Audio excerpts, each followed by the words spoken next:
Now, knowing you, I know that you're aware of the things that people are saying. You're moving up in two-weight classes. You're the smaller man. Whatever you do, Terence Crawford, don't exchange against him. What do you feel you have to do? Be myself. I'm 41-0 for. Ladies and gentlemen, it's not the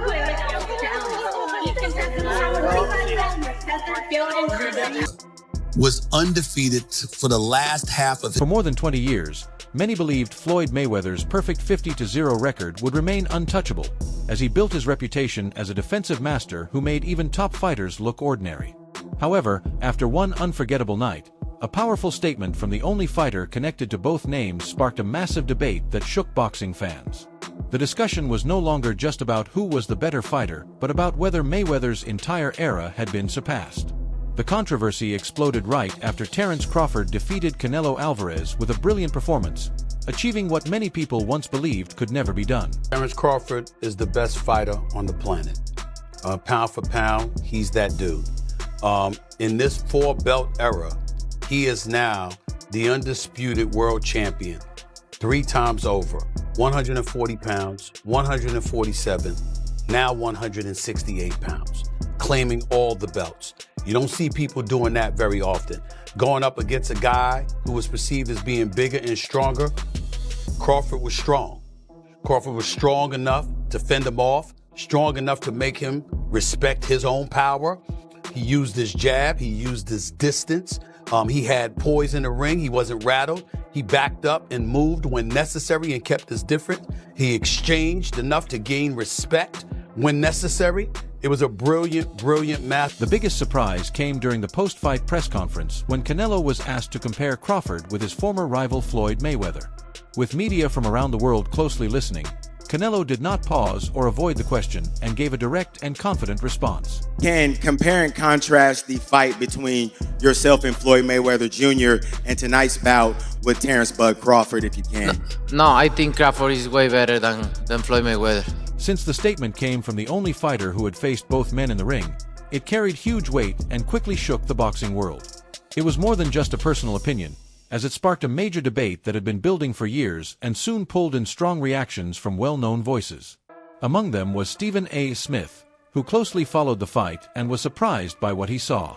Like many viewers, he expected Crawford to rely mainly on his technical ability and fight from a safe distance to outsmart the bigger and stronger opponent, but the fight unfolded in a completely different way. I appreciate Crawford making my prediction come through. Coming into the fight, I had him winning by decision. I thought he was a superior boxer.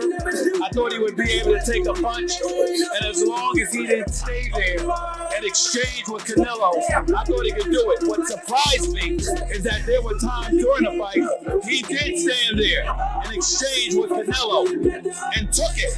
Took some body shots to the liver, took some headshots, exchanged, and still ended up winning this fight. I thought from the 8th round on, he just put on a boxing clinic. I gotta give credit where credit is due. Crawford deserved to win the fight. Stephen A. Smith shared his surprise by pointing out that Crawford didn't just manage to stay in the fight, he willingly traded punches with Canelo, showing he possessed not only technical ability but also serious toughness and determination. Smith explained that he never expected Crawford to stand his ground and go punch for punch, yet Crawford did it multiple times, which is why he believes he deserves huge credit. Smith also analyzed the fight by saying he had Crawford leading 5 rounds to 4 after the first 9 rounds, before Crawford completely took control and dominated the final 3 rounds. He handled Canelo's powerful shots while continuing to attack, performing strongly in situations where a smaller fighter would normally struggle or fall apart. Crawford's a special fighter because he's got a mean streak. He doesn't back up from anything. He's usually the superior boxer in the ring. He finds a way to win. No matter who he's going up against, no matter what power you have, what boxing skills you have, he is truly a generational kind of fighter. He wants to go in the ring and not just beat you, but show you he was a better man. And he's not one who believes that just a knockout does that. He likes outboxing you and showing you that his skill level is superior to yours. And he showed it tonight. Stephen A. Smith called Crawford's performance a boxing masterclass and openly admired how impressive it was, but he still wasn't prepared to place him above the all-time greats just yet. He explained that while Crawford showed incredible heart and skill, he still remembered another level of brilliance represented by a fighter who moved like a ghost in the ring, suggesting that despite Crawford's outstanding display, he believed that type of defensive perfection and ring control remained unmatched. Was undefeated for the last half of his career with one hand.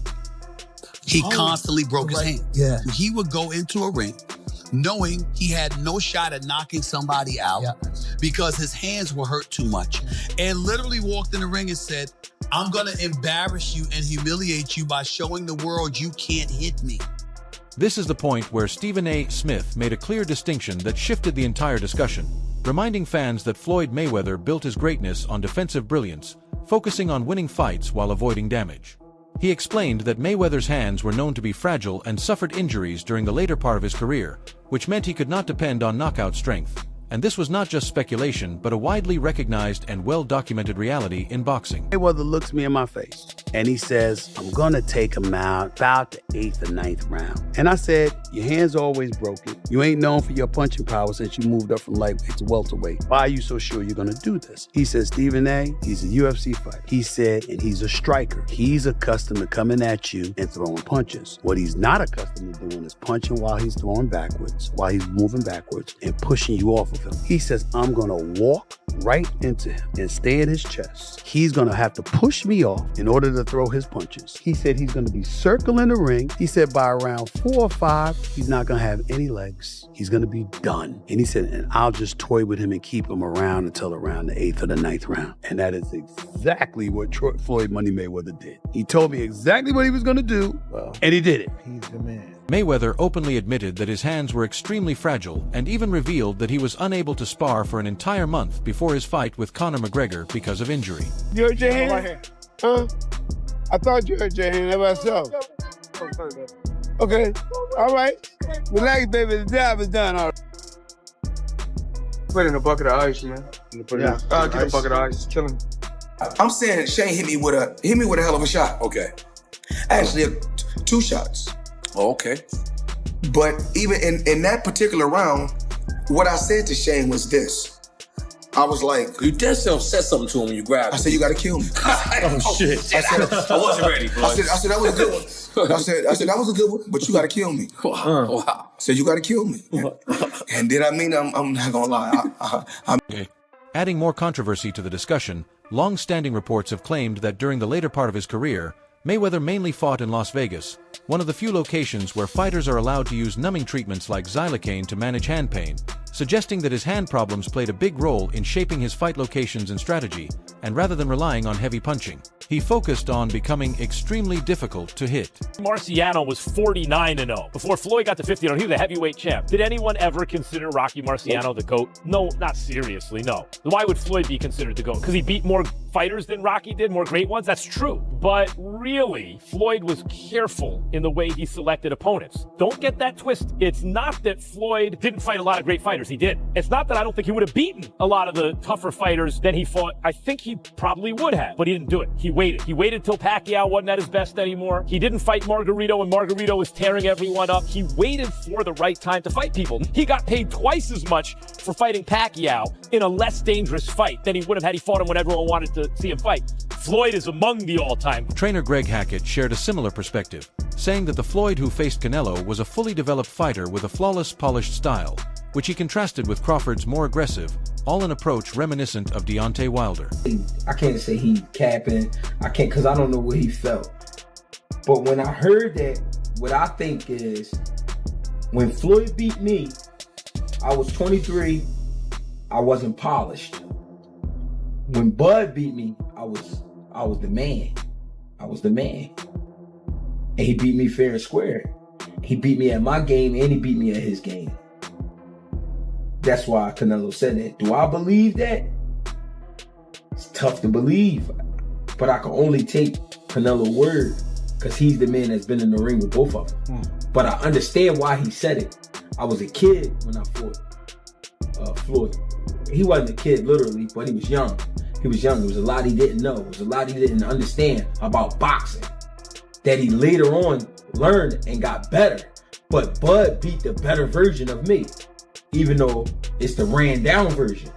I'm saying that because It is some wear and tear there with Canelo. I've been saying it the whole time. When a guy got almost 70 fights in current time, with all those big camps he's been doing and all that, trust me, it's some wear and tear there. I'm not making excuses for Canelo. I'm just saying. I don't know. That's what it gives it that air. I also think you got to remember when you talking about a Mexican fighter, they big on punishment. He might also feel Crawford punches harder than Floyd and took more chances than Floyd took. Floyd really was super speed that night. Everything speed, and it irritated Canelo because Canelo couldn't do what he wanted to do, and he looked nothing like himself. Like I said, I think it was just times where Canelo felt like, damn, I could have had him. With Floyd, I think he felt like paralyzed. Like, damn, I can't catch this motherfucker. He too fast. But with Crawford, I felt like he maybe was saying, damn, I could have, if I would have threw this, or if I would have did that. You know what I mean? Because it was times Crawford sat there and caught a punch and countered back. You know what I'm saying? He let Canelo throw, like, go ahead, throw your shit. He caught that shit, boom, and come right back with the hook. The same shot he caught Earl with. He was touching Canelo with some of that same shit, man. And it was just like, and it was times where Crawford was imposing himself on Canelo. He was stepping to Canelo at times. He didn't do it the whole fight, but I'm just saying it was times he stepped to him. Floyd did too, but Floyd just was so fast, so much faster, and the education was like totally different. Like when Canelo fought Floyd, Canelo was in middle school. He wasn't even, you know what I'm saying? Floyd by that time was already a Harvard graduate. You know what I'm saying? So in Stephen A.'s own words, sit up there and say that. I think that Floyd Mayweather was such a magician defensively. And we have to look at Floyd Money Mayweather in this regard. Once he moved up to welterweight, his hands were always damaged. So he kind of knew he wasn't going to be able to knock you out for the most part. And still, he walked into the ring and put on masterful performances because he was so superior, skill-wise and defensively. You can't say enough. Tonight with Crawford, for example, we saw him take a punch on several occasions. With Floyd, we didn't see that too often because you couldn't hit him. Crawford, on the other hand, took Canelo's punches and showed both his toughness and his ability to withstand damage. But in Stephen A.'s view, the very fact that he had to prove his chin is what set him apart from Floyd. Before the debate could grow even more intense, many agreed on a simpler truth: the two fighters come from different eras. It's not just about skill, it's about the time they dominated. Crawford himself acknowledged this with respect, saying, "Floyd is the best fighter in his era, and I feel like I'm the best fighter in my era." Just got something that I want. And it's not just the title, it's what else? It's everything. He got everything. And I'm coming to get it. And when you beat him, you'll have everything? That's right. This view adds an important nuance, showing that greatness isn't one fixed measure but tied to the era a fighter rules. Age also complicates comparisons. Floyd's uncle, Jeff Mayweather, pointed out that Floyd was already 36 and past his prime when he faced a younger Canelo, making it much harder to directly compare him to a peak Crawford taking on a seasoned Canelo. So if we remember, Canelo at that time was a razor-thin decision. Floyd won, majority decision. C.J. Ross had it with what a lot of people had as a draw. And then the other two judges scored it for Floyd, of course. Yeah, nobody had it. And that was a Floyd at the top of his game with a very green Canelo with very little experience, and he still took him, into deep waters. So what was Canelo? What, 20-something? 20 what? 23, 25? Yeah, he was. Very, very young in the game, obviously. Very young. He had more fights than Floyd, and he lost. Yeah, but man, that was 30-something years old, 36. But Floyd was clearly at the top of his career, and Canelo had fought a lot of people. But how you at the top of your career in your prime? You in your prime? You ain't in your prime when you're at 36. This shifts the debate from asking who is better in a direct matchup to recognizing them as two champions dominating entirely different eras in boxing history. We've had a lot of comparisons between Terence Crawford and Floyd Mayweather. We've even had the conversation to go as far as who would win in a fight between Terence and Floyd, and I truly don't know the answer to that question. I do. You do? Yes. Yeah. Who will win that fight? Floyd. Floyd will win that Yes, fight. sir. I love you, Terrence. Always figures it out. Yeah, He's a chess master. Yeah, his IQ in that The shit funny is thing crazy. about it is Terrence has been the only other guy that people can say he always figures it out. Yeah. You know? Yeah, that's true. But you gotta have an OG somewhere. Anybody else? Yeah. There's an OG Somebody somewhere. got to pioneer, right? Yeah, you got to. There's an OG you can't out-figure out somewhere. And I just believe Floyd is that OG you can't out. The discussion about their primes and defensive styles is complicated, but one fact is clear. Terence Crawford has an incredible accomplishment on his record that Floyd Mayweather never even came close to achieving. Accomplishments? He's three division undisputed, moved up 2 divisions to beat Canelo. So he's probably he's accomplished more than Mayweather for sure. Mayweather never became undisputed, but that doesn't mean he's better than Mayweather. I think in a fight at welterweight, Mayweather in his prime would beat Crawford, and Pacquiao in his prime would probably beat Crawford. But Crawford has accomplished more. By beating Canelo, Crawford made history as the first male boxer to become the undisputed champion in 3 different weight classes. A milestone so remarkable that boxing figure Turki Alalshik immediately called him the fighter of the century. While Mayweather won titles in 5 divisions, he was never undisputed in any, holding all 4 major belts, whereas Crawford captured every belt in 3 divisions, a clear difference that highlights the uniqueness of his legacy. This achievement wasn't luck. Crawford later revealed his camp's intense focus on strength training to prepare his body for Canelo's power, showing the level of dedication behind the feat beyond the belts. Their careers followed very different paths. Mayweather, as analyst Max Kellerman noted, was not just a fighter but the architect of his own legacy, carefully moving up from lightweight and using strategic matchmaking to pick opponents, control timing, and manage every detail, ensuring the risks he took were always calculated for maximum reward. Wild, because if you look at Floyd's resume, it's much deeper than Crawford's. And Floyd was faster and he had a better defense and all that stuff. But Floyd picked and chose when he fought guys, especially once he left lightweight. He wiped out the junior lights, bring him. Lightweight, he jumps up to Jose Luis Castillo first thing. A lot of people think he lost the first fight, I didn't, but then he won the rematch.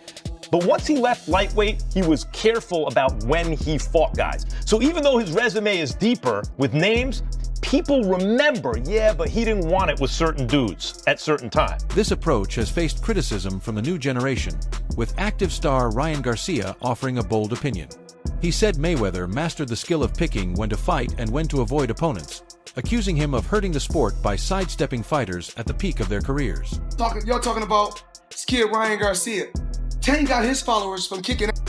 Ryan Garcia got his followers from YouTubers. There's a difference. So you want to be a YouTuber or you want to be a fighter? Tank is a fighter. How did Gervonta know that my rib got separated while I was in the fight? Or before the fight? How do you think they got the information? You got to pay. Who do you think told me that they paid? So I know how much money it takes to betray Ryan Garcia. I know a little glimpse. Crawford, by contrast, has shown he's willing to face anyone to prove his dominance, making him a true force in the ring. In a prime versus prime scenario, the stats favor him.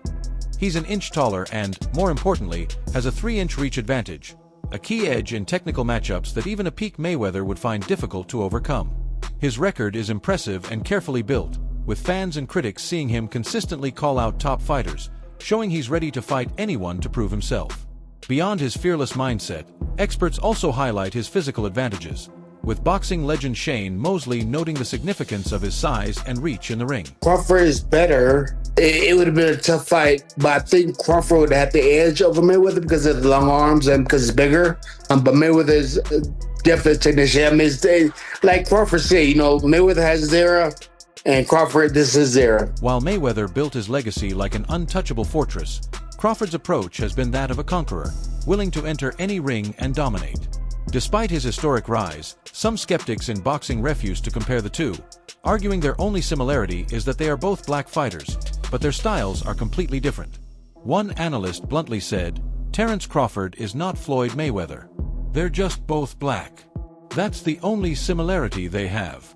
Critics highlight that Crawford thrives in fights where he takes punches, trades blows, and engages in close exchanges, often with low hands, while Mayweather's strategy was all about speed, precision, and defensive intelligence, skills some consider unmatched in history.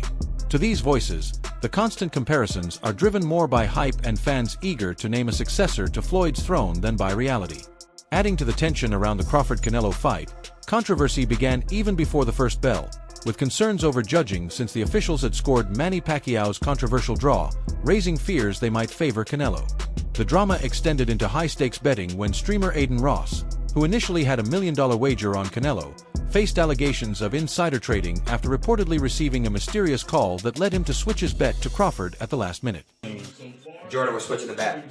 Huh? We're definitely switching our bet. Oh what? What you mean? No. Don't stay with Canelo. We're going Crawford. If he's saying that, everybody. This fueled conspiracy theories and added yet another layer to the drama surrounding Crawford's historic win. So where does that leave us? The discussion of greatness is complex. On one side is Floyd Mayweather, the undefeated defensive genius and strategic mastermind who built a flawless career and a financial empire.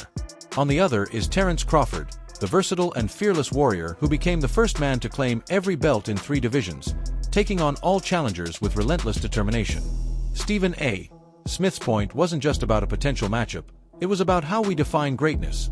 Is it the untouchable technician who never shows a flaw, or the relentless conqueror who faces every challenge and dominates? The answer may not lie in records, but in what each fighter made us believe was possible in the ring. That's all for today's video. If you enjoyed it, like, subscribe, hit the bell to never miss an update, and share your thoughts in the comments. We'll see you in the next one.